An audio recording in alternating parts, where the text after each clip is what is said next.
The on and off negotiations have not reopened the Strait of Hormuz, a key oil trade route. Still, gas prices are coming down from record highs. Most regular gas in mid-Michigan is now closer to $4 than $5.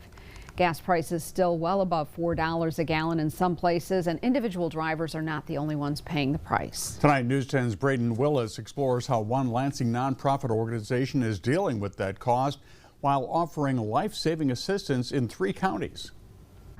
And so that means we're either in this county, Shiawassee, or Eaton County, and that's a lot of driving.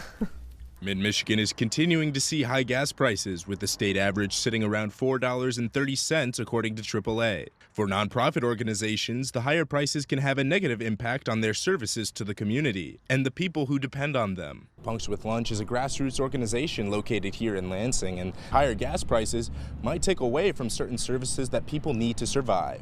Kelsey Hector is the executive director of Punks with Lunch. She says their boots-on-the-ground services are being stretched thin. We'll have to rearrange some things, so we could see other services kind of lessen because we're not able to spend the money on things like vital resources like tents and other items, because we'll have to move that money over to pay for gas. Things like getting rides to treatment, even just doing our street outreach becomes a lot more difficult on the cost side. Todd Fowler directs the organization's quick response team, directly helping people in overdose and substance abuse crisis in the Tri-County area. And a lot of that support is if they're wanting to go into treatment, how do we get them there? Moving them funds to other areas, like, it really takes away from the job that we're trying to do.